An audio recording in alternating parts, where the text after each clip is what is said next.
Alright, looks like we're live. What's up, y'all? Hopefully my settings haven't really changed, so I think it should be good. Okay, let's see what's on Hacker News today. Pokemon card animation. Okay, hold up, what's this? Huh. A collection of advanced CSS styles to create realistic looking effects for Pokemon. Okay. Clicking on the card. Oh. Oh, dang. It's like hollow card effects. Wow. That's actually so goddamn cool. Okay. Under the hood, he's using Select JSS to handle interactivity and state, assigning values and 3D transformations. Whoa. Okay, this is like relevant. Like, this is the only time when I'll say math is actually relevant. Maybe not that extreme, but this is a good example of like of having to know like matrix transformations and knowing how that worked. That.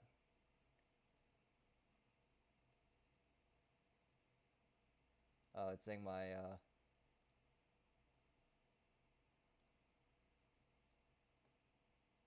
It says my encoding's overloaded on this. Wow. All right, hold up. Hey, Justin, what's up? Yeah. So all cards get a 3D rotation with CSS based on the cursor position. Okay, so these only apply a glare and flare effect. Okay, cool. And then Hollow Royal have an additional vertical beam hollow effect. Combination of repeating gradient fills with clip path to mask the hollow areas. I feel like you could do this for what's it called? Android phones actually, because this is like this repeated gradient and filter and matrix transformations is exactly what we do on canvases.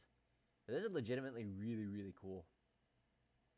Galaxy, similar to Holoflow, this uses special image background of galaxy effect with a gradient rainbow set and dodge color burn. Wow. Honestly, I would love to see the. I'm gonna look at the code briefly for this. Radiant holofoil. Difficult to emulate without crazy math. And then crisscross linear gradient. Okay, that moves with the card. Okay, I see what he's going for. Yeah, not quite the hollow effect that he was talking about, but yeah, this is pretty close. I think one of the things that I noticed is that as I rotate it, it's like it's not actually aligning with the card. It's kind of weird to describe, but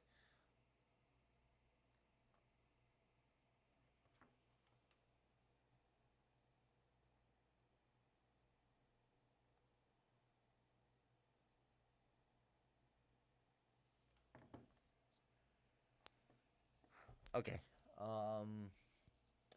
Great trainer gradient holofoil. And then Pokemon V Dire. Okay, yeah, this is really fucking cool.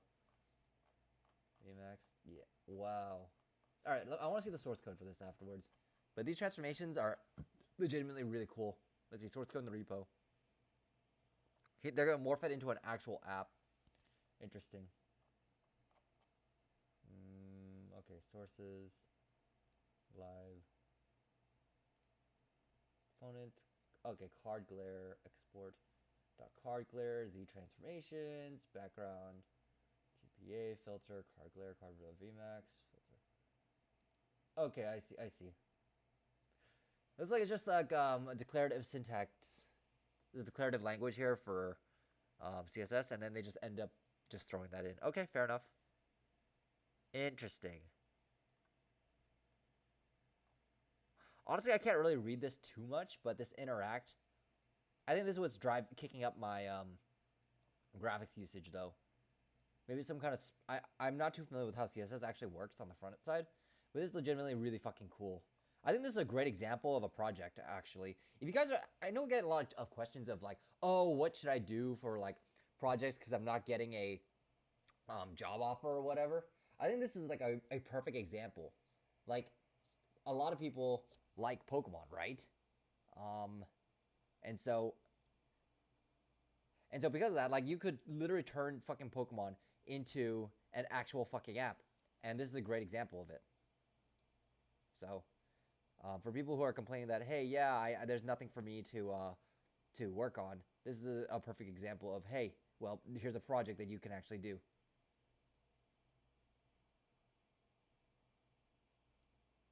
Okay, let's see what else we got on Hacker News. Security bound upgrade, HSH. What is code? Yeah. Bootloader from scratch. Jesus. That one I might actually read. Huh. Okay, why is hard to unfashionable, interpretive? What's going with the Hacker News? I want to see the zero domain. How to make a bootloader from scratch. Start a file, linker script to get the right data address. Okay, this one I have zero background on this shit.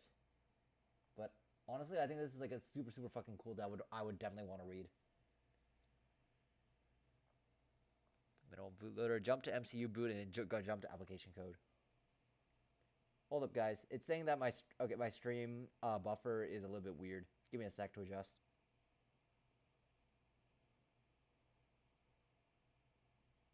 I'm wondering if it's because my computer itself is kind of crap. I mean, I'm doing this on the fly, so hold up.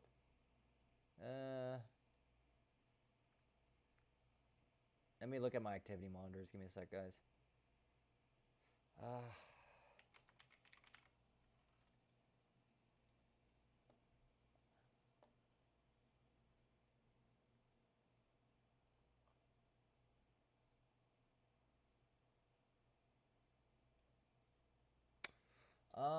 I guess in the meantime, if y'all are have any questions, feel free to ask away. Actually, I think Chrome's taking up the most of the memory right now. Give me a sec. Yeah, I didn't have this problem yesterday. I think it's the Pokemon cards that are doing it for me.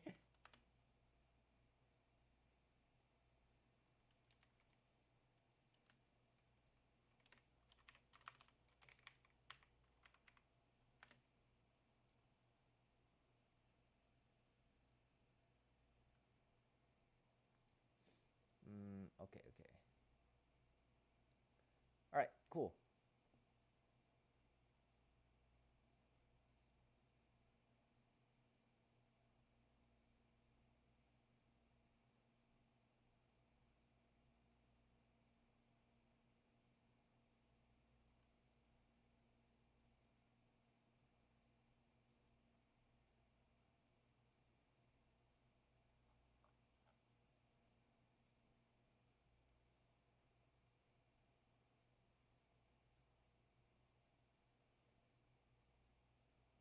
Okay.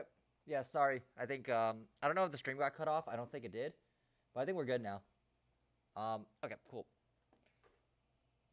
Anyway, so I guess Jim Cramer cried on CNBC for advising people to invest in Meta. All right. What the heck? This is exactly what happens when shareholders have no say on how the company is run. Wait, what? I'm very wait, what's the ownership structure of Facebook like? I actually don't know. I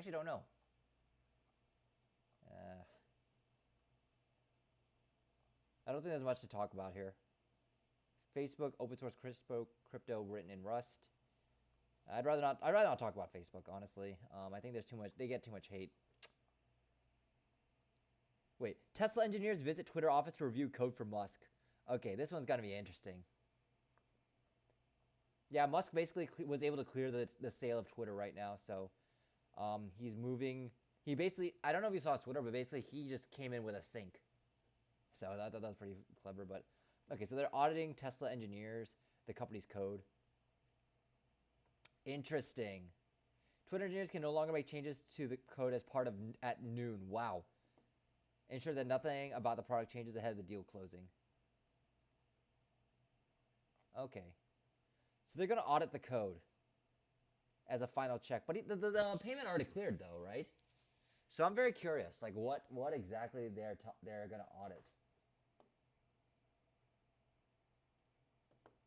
I would definitely like to see that. And I think we'll hear a lot about, what's it called? Elon's opinion about the code. Ridiculous, but probably plausible to anyone who isn't a software developer. Access and explain to Musk what the company needs. Yeah, I would say this. Surprise mustn't request access to code for due diligence. Yeah, that's true. Although to be fair, it takes a really long time to understand a code base. I don't think that the Tesla engineers are going to really understand it in like a day, let alone a month. So we'll see. Yeah, he has a few engineers he trusts. I assume that. Probably contracting fee on there. Yeah, that does make sense. I don't know. I don't really think that Hacker News is the comment section down here is particularly interesting. I'm not really learning too much, so I'm gonna ignore this. I think it's a lot of flame and hyper opinionated people.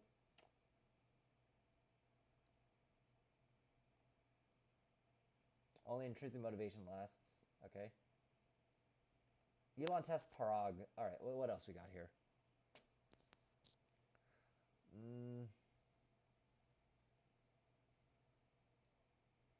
Elon. Okay, let's see what this is.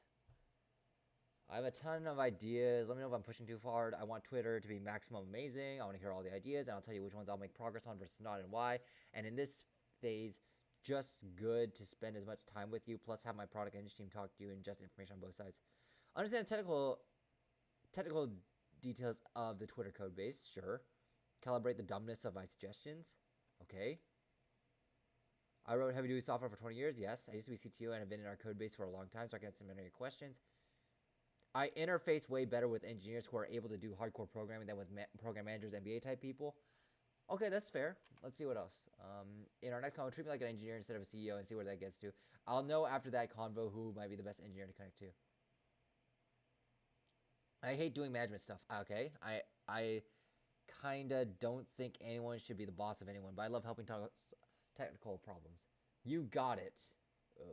Okay. Treat me like an engineer instead of CEO and see where we get to. Okay, I honestly think that Elon is... I don't know. There's not too much spice here. I think this is perfectly reasonable, actually. I mean, I don't really know, or I can say that there's any bad blood here. Wait, what? You are free to tweet Twitter. Okay, hold up. Let me bring my client on. It's 8 p.m.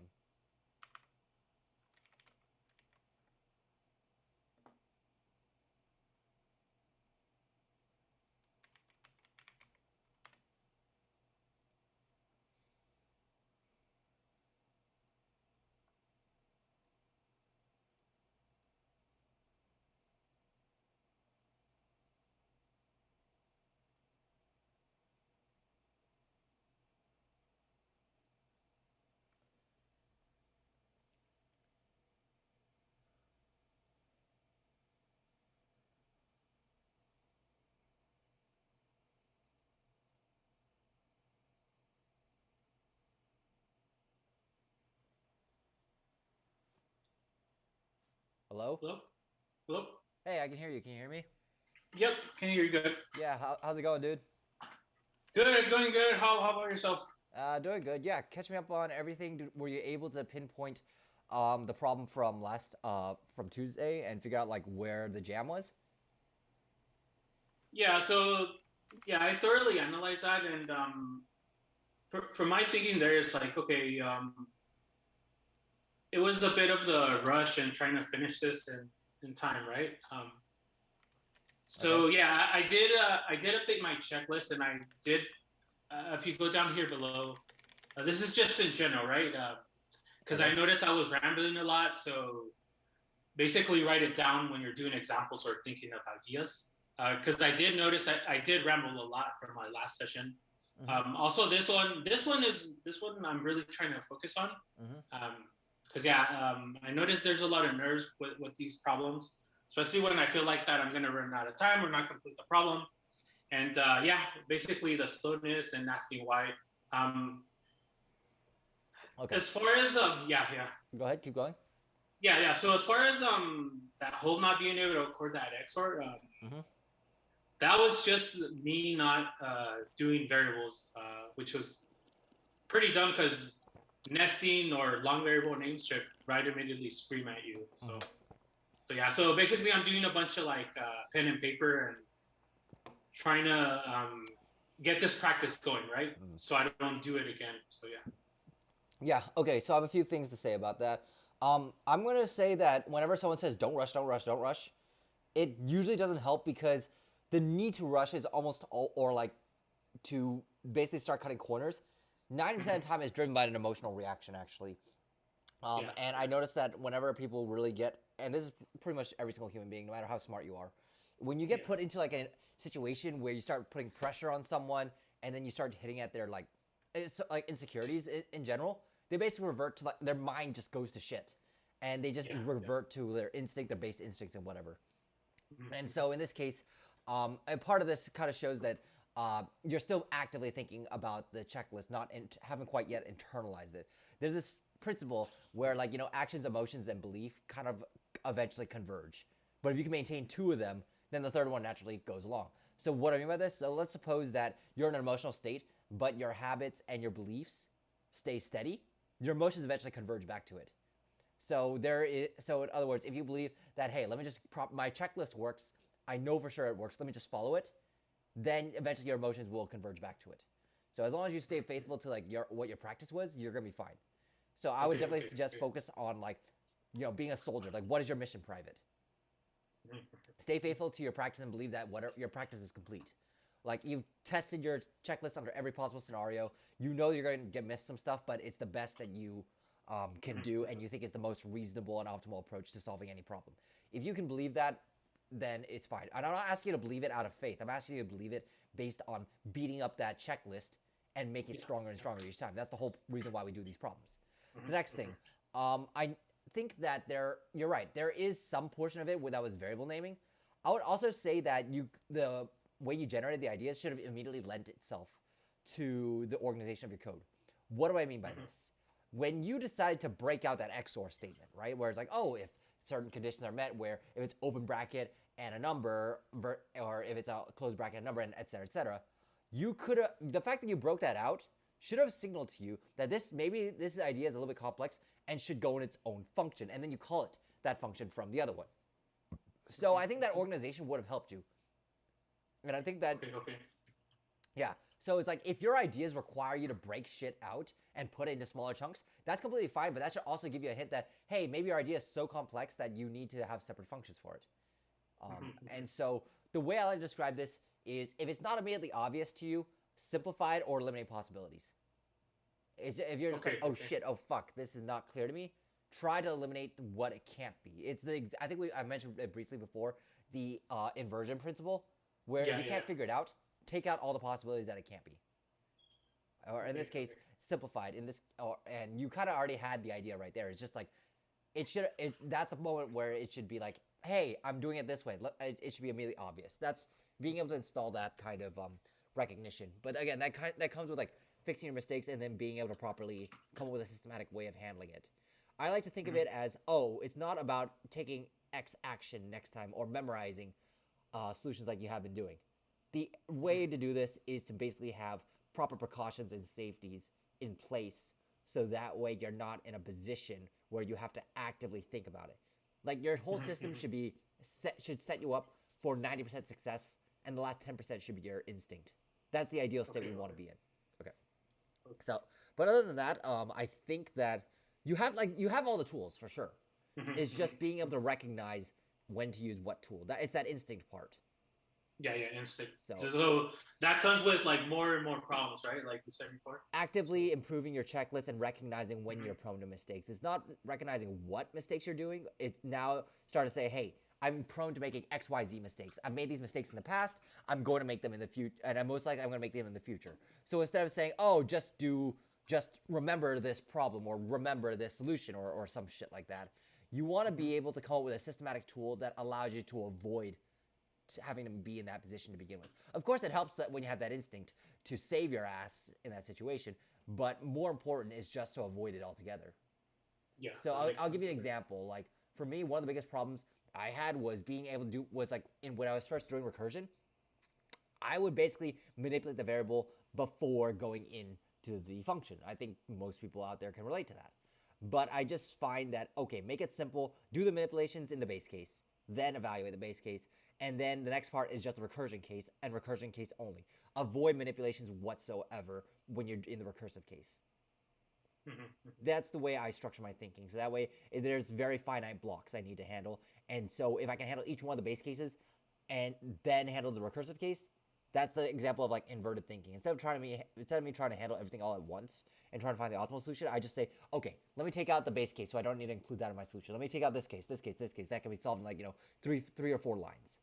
And then after that, I will go ahead and handle the recursive case. And by then, it'll be so simple that it'll be very easy for me to write it. So this is like the example of like simplify. And I think I do an example of that in one of my YouTube videos where I go through the recursion problem. You can kind of see it there. So if you look at the playlist of me solving problems, I think that's pretty much. I would still stand by the video. I think I might change my commentary a little bit, but the fundamentals are still exactly the same. Okay. And with that, let me actually look at your practice diary. Let me look at this one that you sent me. Okay.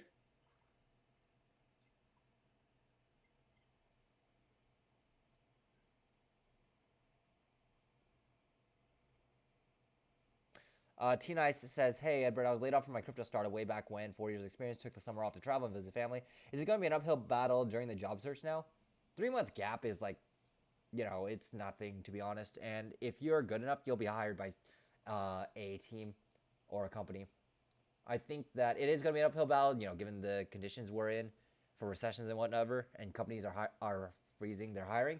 But yeah, it'll be tough. But that doesn't mean you can't get hired. I still think you can pass these interviews and still do very well. Okay, let's see. So you said you did problem log page 5. Hold up, page 5. What the fuck? Yeah, and I gave you the Dropbox there below. Cool. Okay.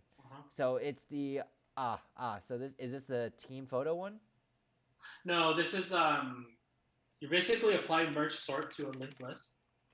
Okay, wait. Start with the problem first. This one? Yeah. Okay. Wait. Let me read it. Let me go to row 175. Hold up. Okay. Yeah. Can you share your screen, please? Yeah, I'm reading the practice diary first. Hold up. Oh, okay. I'm gonna say it's a little bit more difficult for me to do the replay analysis and share screen. I imagine it's gonna choke my computer because. Okay. No problem then. Yeah. Okay. But yeah. It's because like I'm streaming from my hotel room on a shitty little MacBook. Oh shit! No problem. It's fine. Yeah, row 174.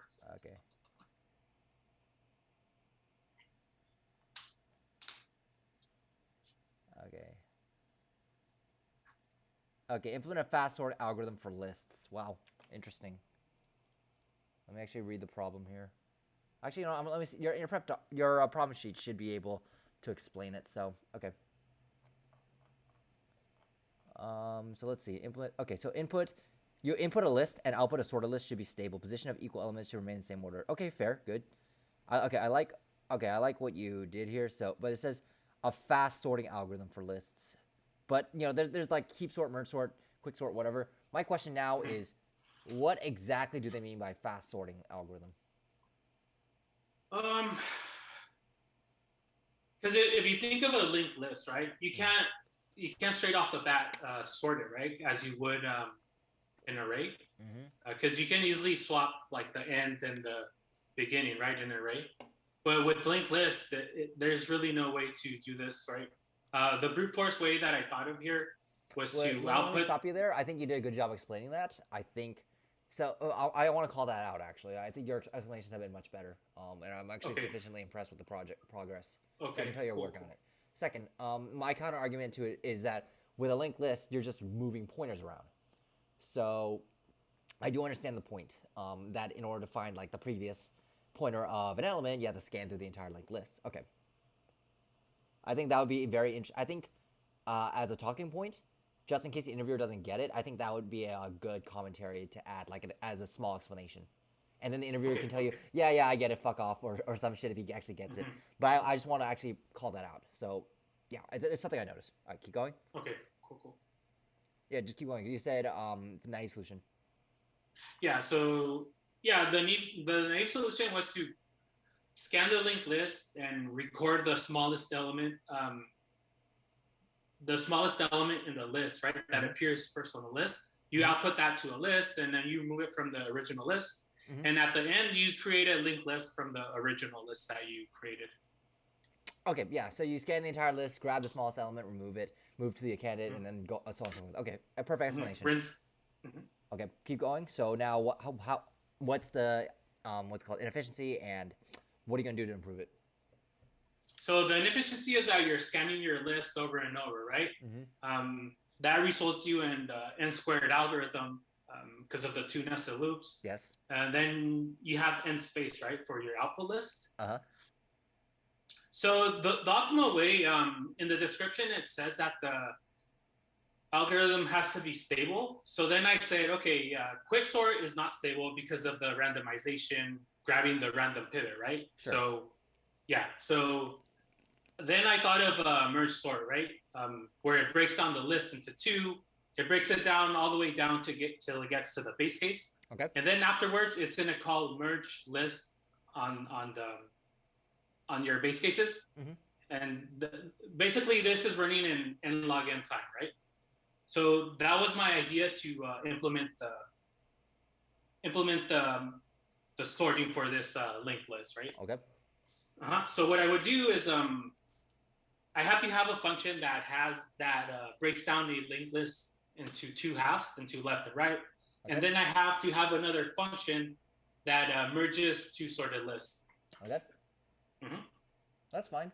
So I get that you need to find the halfway between the lists, but to some extent, aren't you scanning the list for that halfway point? Because you're gonna scan the list once to find the number of elements, and then you're gonna scan it again to find the halfway point. Or you correct. Or you can do like, okay, go ahead. Yeah. So to get the left and right list, what I did was I had to fasten the slope pointer. Okay. So when you get to the end of the list, one pointer is going to be in the middle of your list. Okay. So from head to the middle, that's the left side, and then from the middle to the end, that's going to be your right side. Okay, that's fair. That's one scan. Okay, that works. But you're still doing a scan once, and then you're gonna have to iterate through both lists, right? And then eventually, you still add the plus n. Actually, no, I think that's fine. You still get 2n rather than an n merge operation, but I think that works fine. So I think that sounds perfectly reasonable. But is that the most optimal solution? Let's see. It sounds the reason why my instinct says that is like, okay, you're scanning it twice, because you're one-time scan to break it apart, and then you're scanning again to be able to merge left and right. Yeah, correct. Yeah, because a linked list, I couldn't think of another way to grab the element in the middle right away, right? Because with the linked list, you only have the head pointer. There's no tail. Yeah, so for this one, I couldn't think of something more optimal other than end time. Fair enough. I can't think of one either. But so the only way to if that's what's happening, right? Then the only thing left is to try another solution, because, well, we've already reached our most maximum optimal way with using merge sort. So there has to be some other template that we can use, right? So what was the next thing you did?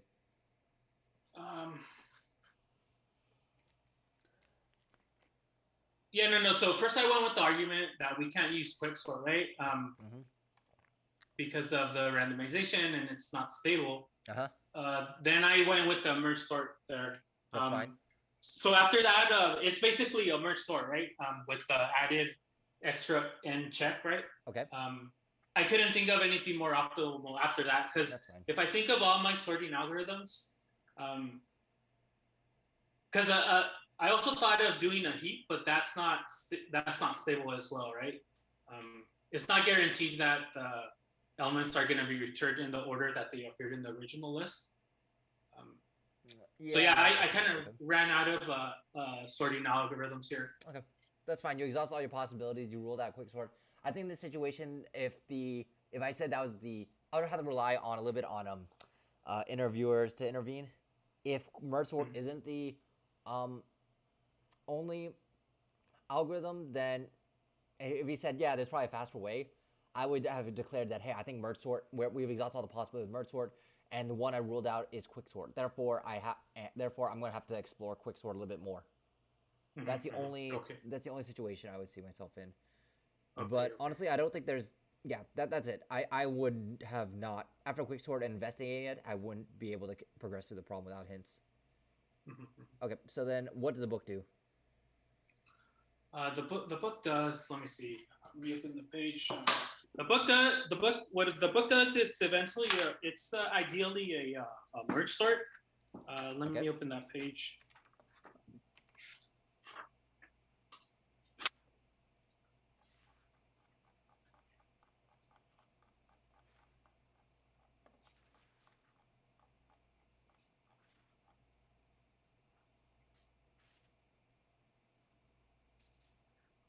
Yeah, so yeah, it's 13.11 in the Python version.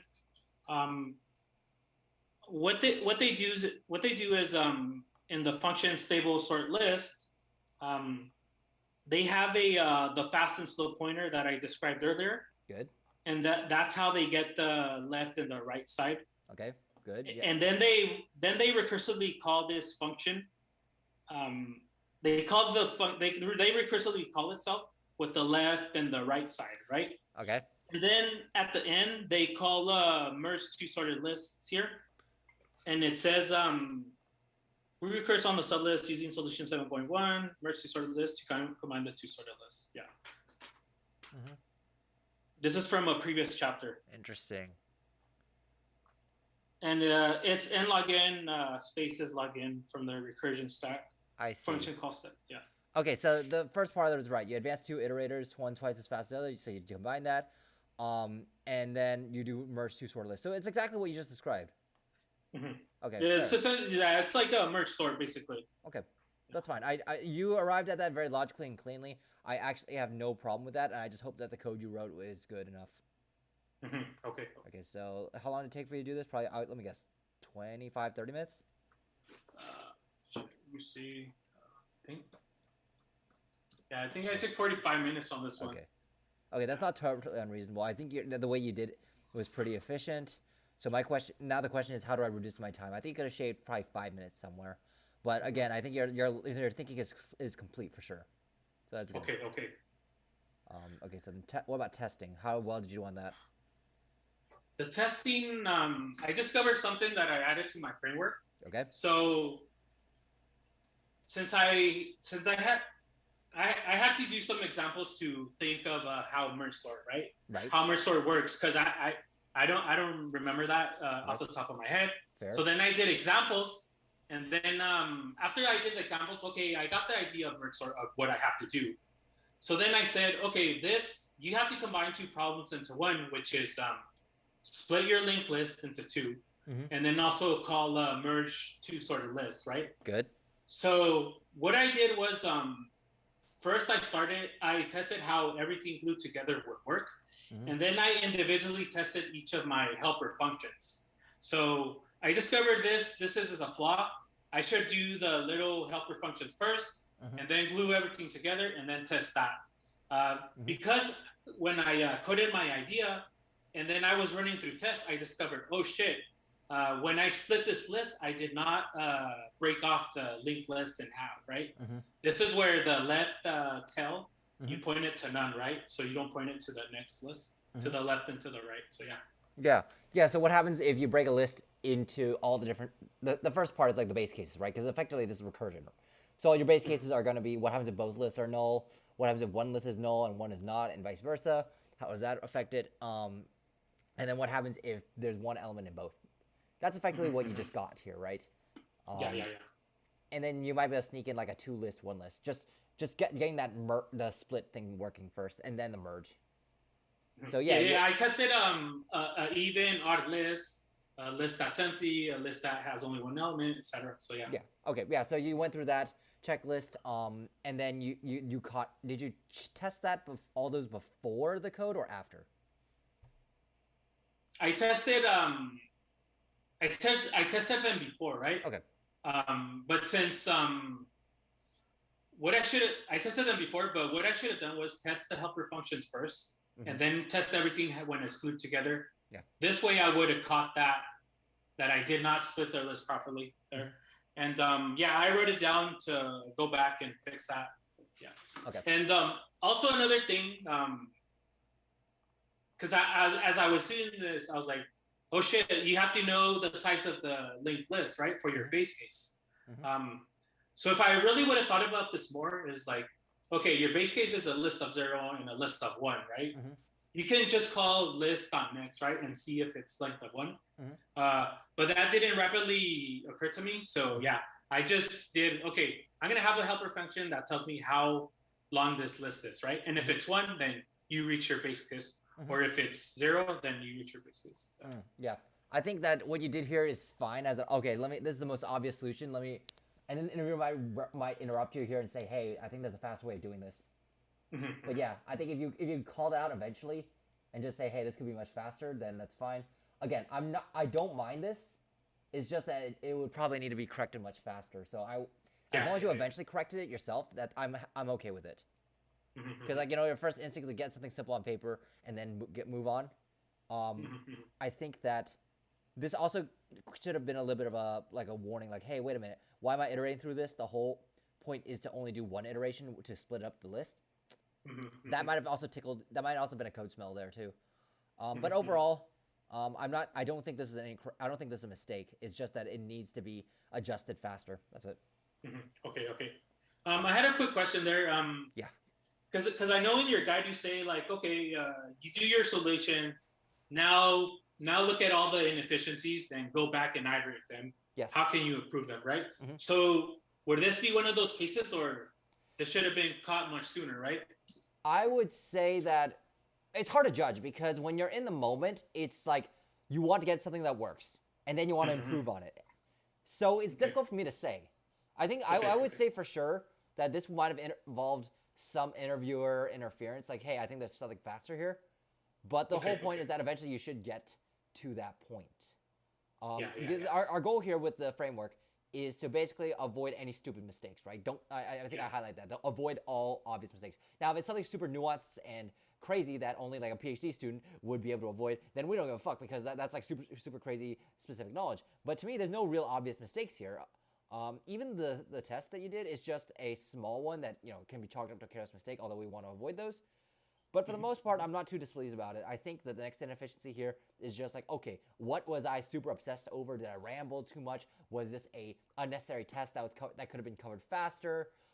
Is there a faster way to test these obvious cases without me having to go through XYZ shit? It's basically, this is like when we start trying to milk the last 10, 15%. And it's very difficult, because like, let's say for up until now, we have like 50% of it's right, 50% of it's wrong. It's very easy for us to fix 25% of the problem, right? But then getting that next 25% is just exponentially harder. And as you keep correcting more and more mistakes, there's fewer and fewer mistakes to correct, and eventually you run into these super niche situations. And this is the part where you run danger of like blowing up your whole approach just to fix one little mistake, which probably isn't like the best way. It's just being aware of the situation you're in, and that's what like instinct kicks in. Instinct basically saves you at less 10 to 15% of the problem. And so I think that's like where a code smell might have been able to save you like a few minutes here for list length. Something like that. So maybe like look, it's very difficult for me to say. Even if I watch a replay, it would be very, very tedious for me to go through. But that's my next step with this one, is to look at the timestamps and how long I take for each test, etc. Yes, but just because a test takes a long time doesn't mean that what you did was a mistake. It should be something that you feel was redundant or was unnecessary. Those are your key points. If you felt like it provided insurance, that's fine. That's fine. But eliminate all the obvious ones, like, oh shit, it wasn't meaningful at all. This this test or whatever. That's probably those are the ones that you want to obviously eliminate. But then after that, it's gonna be weird. So again, I don't really see any glaring issues with the approach. So yeah, I think you definitely took everything I said on Tuesday to heart. So that's good. Okay. Cool. All right. And so you want me to look at the? Is there another problem you want me to look at, like the photo day, or? That one was really easy. So Okay. Nah, if yeah, it's too easy, then yeah, it's all good. yeah. Let me look briefly at your diary. Okay. Is there another problem that you felt like you struggled with, or you feel like you're starting to get the hang of like the whole thing? Mostly I focus most on analysis from our stream and the problems here. Yes. So yeah, that's been my major goal there, just to like analyze these more thorough. But yeah, yeah, with this problem it's fine. The one that we just did. So. That's fine. Yeah. Because you've done quite a few problems already. You're almost up to 200. Yeah, which is pretty much what I expected. I expected about like 225. But eventually you get to a point where it's like, okay, I've done so many problems. Like, what the fuck do I do now? I would recommend you go back and watch some of like the replays, like maybe we did in like session 3 or 4, like right from your perspective right now, and just really say, hey, yeah, holy shit, this is like all the mistakes I made. I think, for one, it keeps you a little bit grounded, in the sense that, hey, this is a mistake I made in the past. I can still make it in the future, even if I have like the systems and being aware of it. Also, I think it's a good way to say, holy shit, this is how far I've come. Holy shit, this dude who did this replay like 5 weeks ago is completely unrecognizable. I think it's a good exercise because, again, if you go scroll through the practice diary and really analyze like your common mistakes that you've tried to fix or like have occurred in the past, chances are it will occur again, even if you try to like squeeze it as much as you can. So just, it's really about, part of this now is about knowing yourself. But I think for the most part, if you do exactly what I think you're doing and you improve it a little bit, I have no doubt that you'll pass the Google interview.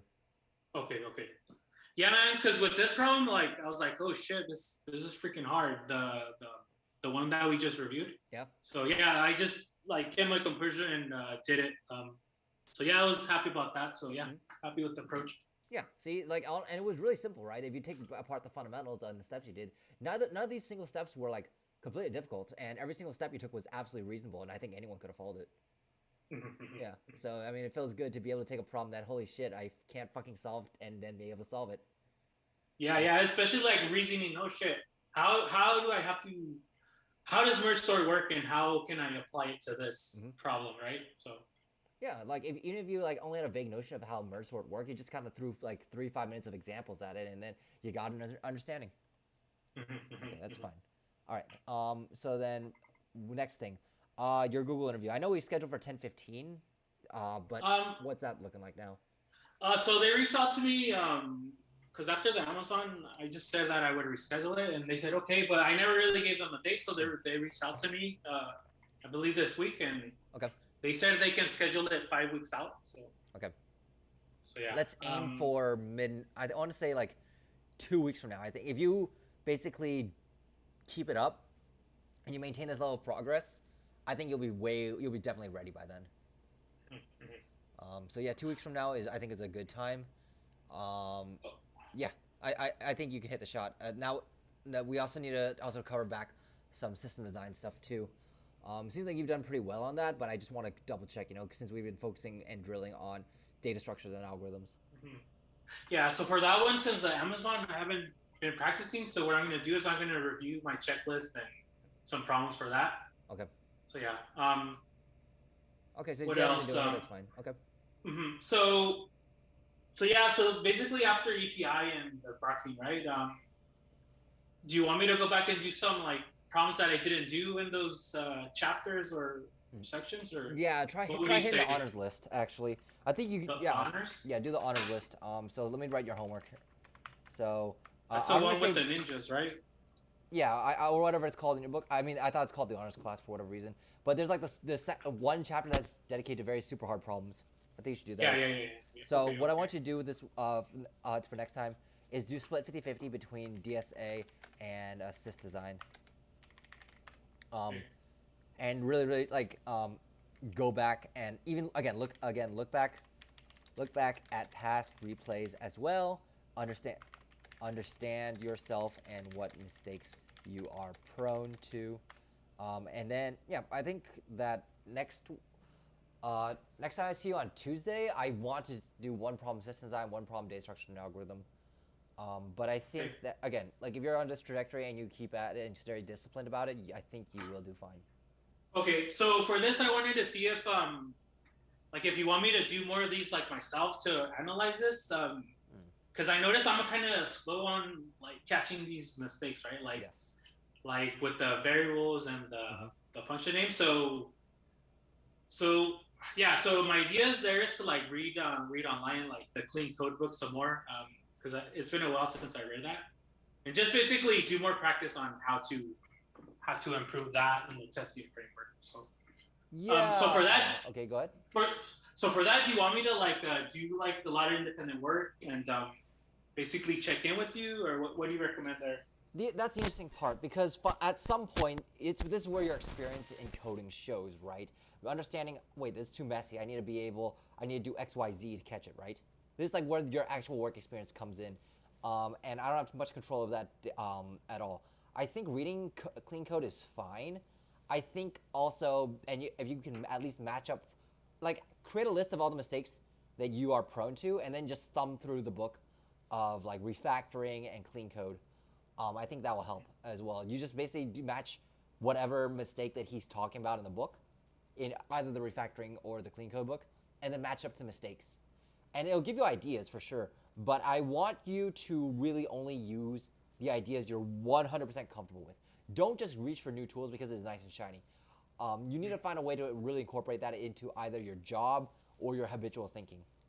Yeah, yeah, This yeah. is we're kind of at the point where like it's like the code freeze, right? You have basically 2-3 weeks to add whatever things you need to your tool. So really pick carefully which ones those are going to be. You can only really pick like one or two at this point. Mm-hmm, mm-hmm. So do be careful about it. Okay, okay. Because imagine it's like you pick every single new tool from clean code and then you just apply it all at once. It's going to basically collapse everything we did. So be really careful. Yeah, that makes sense. That makes sense. Okay. But other than that, I think some praise is definitely warranted here. I can definitely see like it finally clicked in your head somehow. I think yes. I would say probably like after the stream, everything clicked.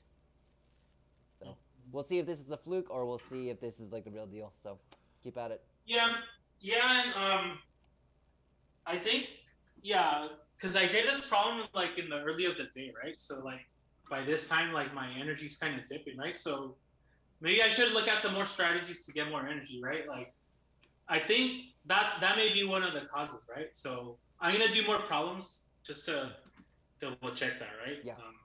Just So make yeah, sure yeah, that you're going to be consistently hitting these like strategies and whatnot. It's like I would still say the best strategy is the one that you've practiced. yeah, yeah. That makes sense. Okay. Okay. Okay. Any other thoughts, or you want to end early, or what's up? Yeah, yeah. So I have some questions here, like Yeah. on the 1027. Like Yep. I know you mentioned the 80% metric on rating this. Yep. Is that specifically for like topics, or is it overall? Like say today I start and I do 20 problems, right? Do we base it off that, or do we base it on problem specific to list or arrays? Every problem. So like if I picked a hat of if I shuffled all the questions in EPI and I asked you to do questions at random, the last 30 problems should be it could be like one could be a list, one could be dynamics, this could be like dynamic programming, etc., etc. So this is across the last 30 problems that you did. Okay, okay, okay, okay, And okay. I would not want you to do like a shit ton of problems in a single day because that's gonna kill your score. And then you're gonna be like, what the fuck's going on? It's like, obviously, you're not gonna get 80% if you do 20 problems in a single day. You're just gonna be fucking burned out. Yeah, exactly, exactly. So, Okay, okay. So yeah, so I think I have to go back and review dynamic programming as well. okay. Um, so yeah, I think maybe I'll push out the Google a little bit Okay. just to be more confident in that area. I did get started on the graphing chapters, so yeah, I just need a refresher there. Okay. But yeah, so I do I'll want to point out I'll something. uh-huh. Be really careful about the dates because if you push out too far, you're gonna enter Thanksgiving week, and the number of what's called interviews available is going to decrease dramatically. Okay, So that do be makes careful sense. about that. Okay. Okay, that makes sense. Okay. Cool, cool. Okay. All right. Cool. Awesome, man. All right. Sounds good. Yeah. A good job today. And keep practicing. Cool. Awesome. Thanks. See ya. All right. See you. Goodbye. Bye. Okay. Simon says, "What's the best way to get an interview if I don't have referrals? I go to a no-name university on the East Coast with no on-campus recruiting." The best way to do it is really go to hackathons and conferences, and really look at the speakers who are talking, try to understand what the heck they're doing, and engage in a conversation with them. Like, like for instance, if you go to like the Basel convention, speaking of which, I will be at BaselCon in New York, which is like I think November 16th and 17th. And this and you really want to be able to have a conversation with whatever the hell the people are talking about, because if you can have a sufficiently good conversation and ask like one or two interesting questions, they will be interested in talking to you, and you can always lead that into a job referral or an interview. Other times at hackathons and conferences, people will have booths there, like Microsoft and whatever, and they will do on-site interviews there. Actually, it's like equivalent of a phone screen. If they like your resume and you get a good conversation with them, talking about the right things, and they get the right vibe from you, they will basically spend one of the days interviewing you. I think that's a really underrated trick. But the problem is that you need to go in prepared. You need to know what you're going to talk about and make sure that whatever you're going to do to get their attention is going to be good enough and interesting enough to set you apart. So that means that you should understand your own tech stack. You should understand a lot of nuances, and very especially, you should understand how to think like an engineer. So I think if you watch like C's session, you can easily see how we basically covered system design and data structures and algorithms in basically 6 to 8 weeks. I think we took 2 weeks off. 1 week was mandatory, and then 1 week was like, some issues in real life came up. But yeah, 6 to 8 weeks was basically my target time, and I pretty much hit that consistently. So if you look at like the way these people, like my past clients think, and even how C thinks now, being able to implement those in a good way into conversation somehow, I think is gonna help a lot. And also knowing your tech stack too. I know I'm being kind of like vague here, but the thing is that real recognizes real, and if you don't trigger that instinct in someone, they're probably not gonna entertain you. So that's my best advice I got. Really put yourself in situations where you're going to get a lot of exposure and also be able to get a lot of projects under your belt. I think hackathons are still by far the best for that reason, because you'll be able to build shit, add that to your portfolio, and you get exposure to companies as well. So if I'm starting up the study to get back into coding interviews, should I just start with their guide, welcome to coding interview, you suck? Yeah, that's the beginning, middle, and end of everything I'm doing here. I think that the guide basically is pretty comprehensive. I don't think people really need much else beyond that, because I kind of outline exactly what the philosophy is and and how to approach the studying and everything. Everyone just stops at grokking for whatever fucking reason. It's like, no, that's step one, motherfucker. Like, I tell you what steps to do, and I tell you like how to do it, and then I say, here's like 10 principles that you need to follow. Make sure you speak simply. The biggest ones are speak simply and don't make obvious mistakes. Which you saw here, like the whole strategy that C did to solve a super very hard problem was all he did was not make any super obvious mistakes and just went through process elimination. It's not terribly difficult. And it's like, oh yeah, well, let me eliminate all the things that it can't be and then do the things that is very obvious to me. And that's really the fundamental strategy. It's like, hey, I'm not making some stupid, obvious dipshit mistake. Like I'm not going to code without testing it first. I am going to think about my idea and make sure it's reasonable before I go into it. I'm going to eliminate all the ideas that I think suck. It's really simple. So that's why I think that the interview, if you're trying to game it, the strategy is so astoundingly simple compared to a game like Dota. If you find the need to game it, I think you're just a bad engineer. I'll outright say it. Like I've said before in the past, the most optimal way to solve these coding interviews is to be a better engineer. And everything I'm talking about in like my coaching sessions and my guide are all tools that you can use to become a better engineer. I think you contact any of my past clients who have gotten offers, they'll tell you exactly the same thing. I fucking 100% guarantee it. All right, with that, I'm going to stop the stream. I'm getting hungry. I need to get some food. So thank you all for joining me. We'll be back here next Tuesday, 8 p.m. Pacific Standard Time. Hopefully I'll be back home and I won't be broadcasting from a hotel. So, yeah, I'll see you guys there. And if you Want to be coached? You can book me for interview coaching at echantek.com. Link to my socials is in the description down below. I am very active there. I engage in conversation with you guys, and feel free to ping me if you have any questions.